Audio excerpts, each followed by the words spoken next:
Hello, everyone. Welcome to our webinar today. My name is Brett Sebion. I'm part of the Emerge 360 team, a division of TrustPoint.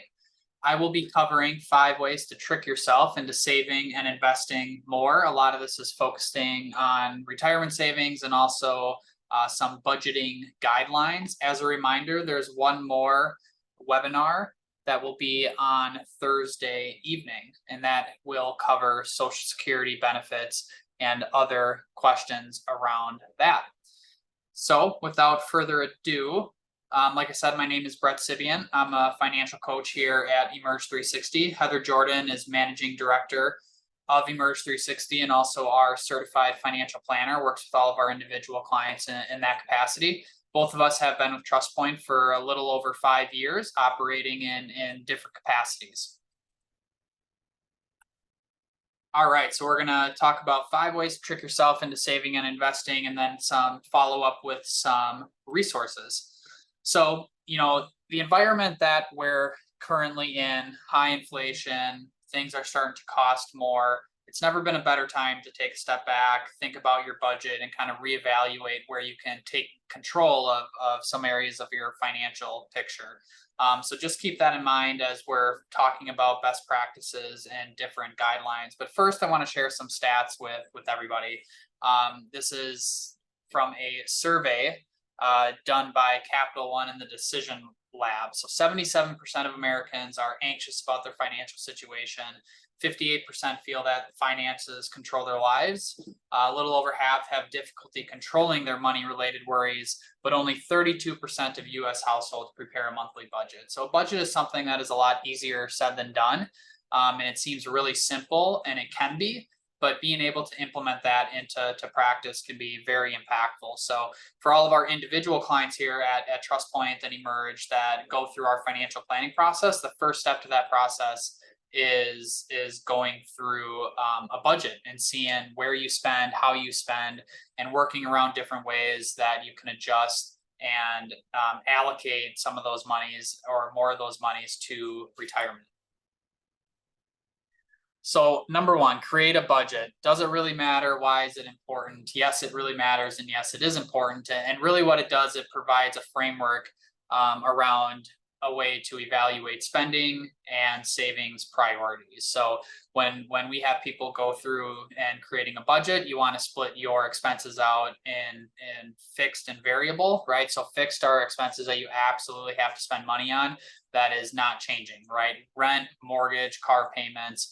Variable expenses are the opposite, right? So things that can fluctuate. So groceries, dining, traveling, your extracurriculars, activities, and really asking this question: how much can I spend versus how much or could I be saving more, right? So keeping those in the back of your mind. At the end of the month, if your income is greater than if your income is greater than your expenses, great.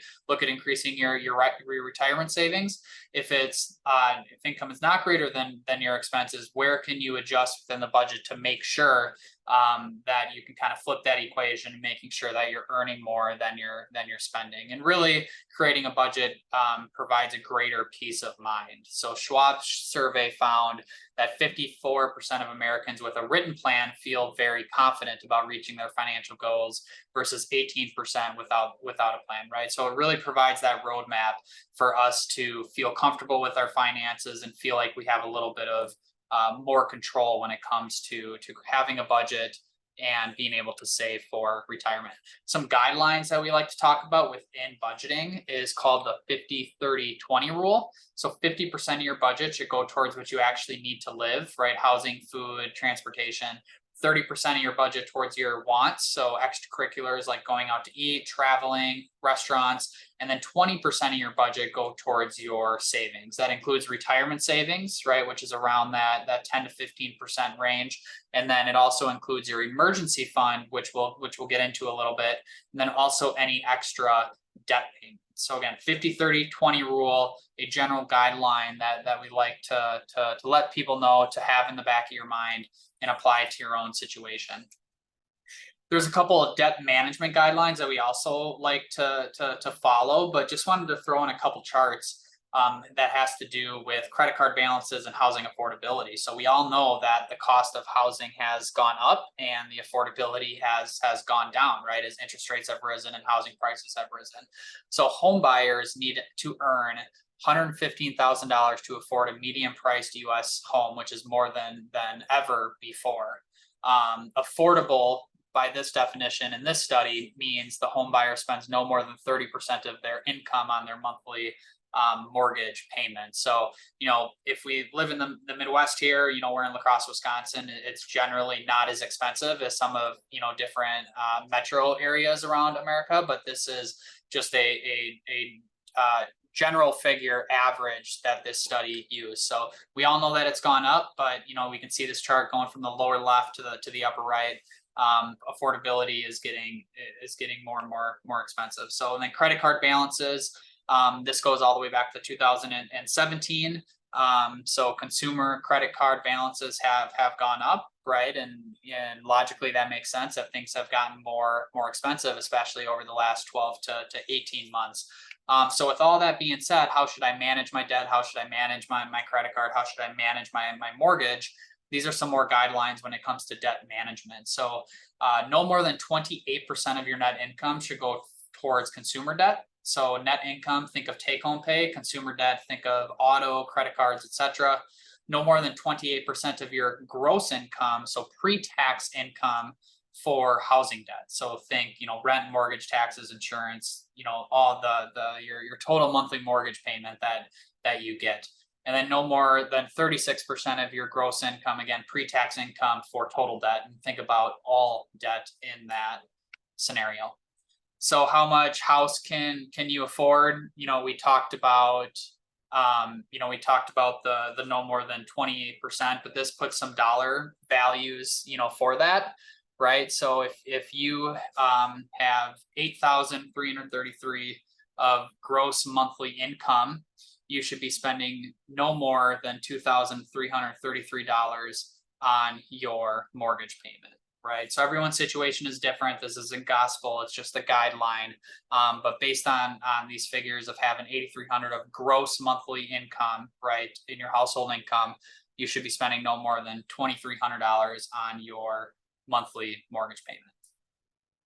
Another interesting slide study that we just came across, and we get a lot of questions for folks who are nearing retirement. Should I take a distribution from my 401k and pay off my housing debt? I really want to be debt free before I enter retirement, which is very valid, right? And definitely psychologically is a huge burden off everyone's shoulders to be debt free heading into retirement. But sometimes it's not always the best decision. So the theory is if you can earn more on your investments than the interest you're paying on your debt, it makes more sense to keep it invested, right? Over the long term, you're going to benefit from earning more than the interest you're paying on your debt. So in this example, if you were to pay off $100,000 of your mortgage early, right? So your mortgage would end 10 years early based on a 30-year mortgage, and it's at 4.5% interest. The interest you saved over that time period is about $24,000. If you invest $100,000 at 5% return over a 10-year period, the interest you earn on that scenario is $64,000, right? So in this scenario, what this shows us is that it makes a lot more sense to invest your money than to pay off the debt that you have. And most of us, if you owned a home before, a year and a half, 2 years ago, chances are your interest rate is very, very low. So even carrying debt into retirement can be something that doesn't feel very good, and we don't want to do it. Sometimes it is the best decision. All right, make sure to pay yourself first, right? So set aside savings each month before buying anything else. If your goal is to put X amount into savings, transfer that amount at the beginning of the month, not at the end of the month. Get in the habit of doing that. And if you save at the beginning of the month, right, there's less risk of you spending it by the end. I think we've all been maybe guilty of falling into that trap. I know I have. So, pay yourself first, have an amount in mind, and make sure, if it's transferring over to savings, doing that at the beginning of the month rather at the end. Emergency fund. We talked about this a little bit at the beginning, but most industry experts believe that you should have 3 to 6 months of living expenses as an emergency fund. And it's really there for anything that comes up unexpected, right? Car breaks down, you need a new furnace. We've all ran into these situations where the unexpected comes up. Remember, this should be in liquid accounts, like a checking or savings account, money market, CD, very, very short term, nothing longer term. But again, it's that sense of comfort in case anything does come up unexpected. We have that to fall back on that allows us to help bridge that gap, so we don't feel like we're getting behind in our budget in our retirement savings. Make time your friend. Start investing early. So the point of this slide is that it's never too late to start, but the earlier we start and the more often we do, the better off we'll be. So this takes 4 different individuals, and it's all based on investing $200 a month. So I say all the time, everyone should strive to be like consistent Chloe, who invests from ages 25 to 65, again, $200 a month. And it's growing because it's invested in the market. So she puts in $96,000 total and ends up with $420,000 at retirement. Late Lila invests from ages 35 to 65. So she puts in $72,000 total, ends up with $210,000 at retirement. Quitter Quincy, and this is the craziest example in my opinion, invests from ages 25 to 35 and then stops, never puts in another dollar ever again, puts in a total of $24,000 and still ends up with the same amount as Lila, even though she put in almost 3 times as much over that time. So how is that possible? Well, the earlier you put your money into the market, the longer it has time to compound interest and compound returns. And that can be a very powerful thing over longer periods of time. So again, it's never too late to start, but the earlier we start and the more often we do so, the better off we'll be. Third tip here, debt payoff. So managing debt is very important. We talked about some guidelines as a percentage of income, where we should be in different areas of debt. But when it comes to paying off debt, there's 2 strategies that we'd like to talk about, and they are the debt snowball and the debt avalanche. Both strategies at its core is assuming that we pay the minimum on all of our debts, right? So if we have credit card, mortgage, car loan, we're making the minimum payments on all of that no matter what. With the debt snowball, after making the minimum payments on all of our debt, we're going to attack the debt instrument with the smallest balance. So this is good for people who like immediate results, right? They want to see an area of debt go away. So debt snowball would be the proper strategy for that individual. Debt avalanche, again, making minimum payments on all of our debt, but then attacking the debt with the highest level of interest, right? So generally speaking, credit card debt has the highest level of interest. So for the debt avalanche strategy, you would attack that area of debt. The point of both of these is that you have a plan in place and choose one and just stick with it, right? Don't deviate or jump between the two. Paying down debt is very important, and if you're able to implement a plan and stick to it, that'll be very productive over the life of paying down debt. So debt snowball versus debt avalanche. Our 4th tip here is increase savings and or investments after a raise, right? And we can also put in after paying down some debt. So initial savings is great, but systematically increasing savings can really be a game changer when it comes to accumulating retirement savings. So, everyone should try to get into the mindset of saying, every time I get a raise, I'm going to put part of that or all of that into savings or increase my 401k contribution. If I'm going to get a 3% raise, I'm going to put 1% or in the 401k. Once I pay off my car loan, I'm going to put the extra $500 into retirement savings. And even the smallest of increases can be very impactful over longer periods of time. So in this example, we have 2 individuals, Mary and Jerry. Jerry contributes 2% of his pay each year and does so forever. Mary starts out the same as Jerry, but then she increases her deferral by 1% a year until it reaches 10%, and then she continues to do 10% until she retires. So in this example, after 30 years, Jerry has over 100,000, which is great, but Mary has over 425,000 just by increasing her contribution by 1% a year. So it's something to really get into the habit of.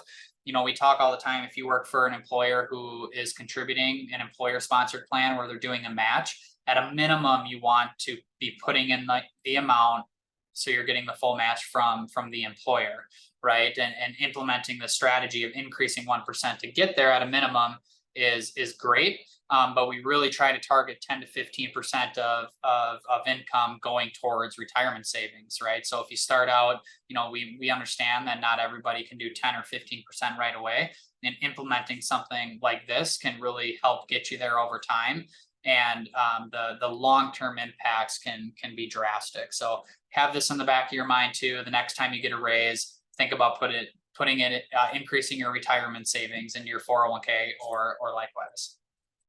Checkpoints to see if you're on track. So this isn't meant to scare anybody. Again, it's just a general guideline, but it's savings factors to help you on your journey to retirement. So if you are 40 years old making $40,000 a year, the industry encourages you to have 3 times your salary in retirement savings at that age, right? So $40,000 salary times 3, $120,000 in retirement. Let's say you're making, $100,000 a year at age 67, 8 times that would be $800,000 in retirement assets. Again, just a guideline. Not everybody's situation is different, but think about all the tips and tricks we've talked about to this point, and it's really trying to feed into getting everybody on track and making sure that we can have a comfortable retirement. Some final tips and tricks, overestimate your monthly bills. And these are things that have helped a lot of our clients when they go through the financial planning process and going through the budgeting process. Overestimating your monthly bills is definitely one that can be helpful. Coupons are always a great thing, whether they're physical or online. Cashback apps. My spouse has been very fond of Ibotta. Now, you always got to be careful that you're not gonna, buy something just to get the cash back, whatever that case may be. But there are resources out there that allow you to get certain cash back for whether it's groceries or otherwise. If you use credit cards, find one that may benefit your spending habits.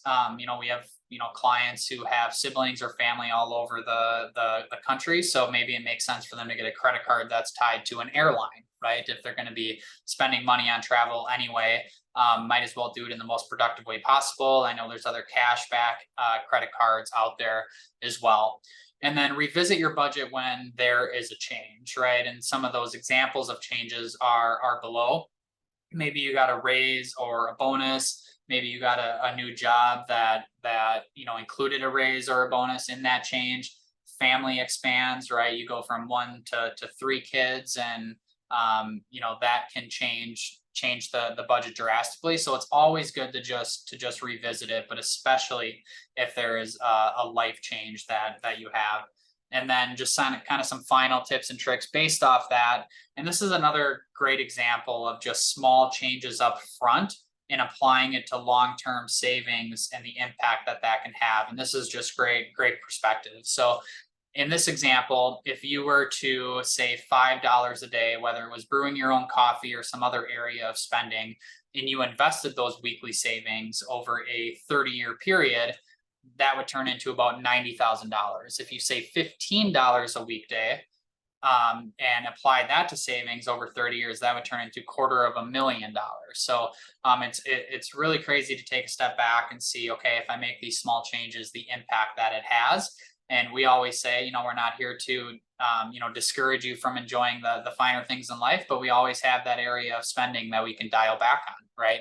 I always use the subscription service example. I probably don't need Netflix, Hulu, HBO all at the same time, because you can't watch them all at the same time, and they're not necessarily expensive in isolation. But when you really start adding up these different services or different spending habits, you can create a game plan on maybe trying to bring those costs down, especially if you're not where you want to be from a retirement savings standpoint, right? And that's kind of the goal of the whole thing, right? You want to make sure your budget is intact. You want to make sure that your spending is in check, because you really want to be able to retire one day.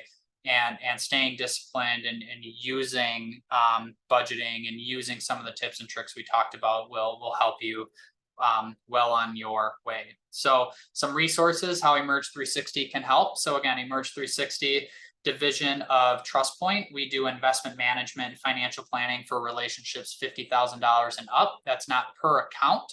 but it's per relationship, and we can administer all different types of accounts, individual retirement accounts, IRAs, 401k rollover, 403b rollover, inheritances, divorce settlements, whatever the case may be.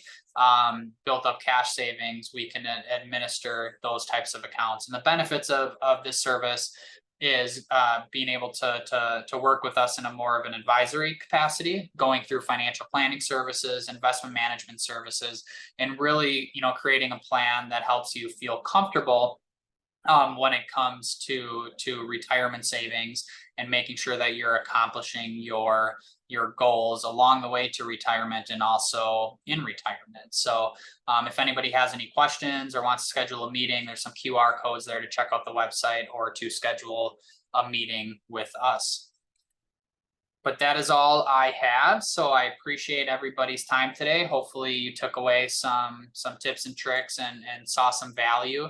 Like I said, budgeting can be very, very simple, and it's something that we could all benefit from, but really creating plans, sticking to that plan, and then making sure you stay disciplined and adjusting where it makes sense are some key things to take away. So again, thanks everybody for joining this. As a reminder, there'll be one last webinar, part of Emerge 360's webinar series, Thursday night, that will be covering Social Security benefits. So again, appreciate everybody's time. Please reach out with any questions, and hope everybody enjoys the rest of their week. Thank you.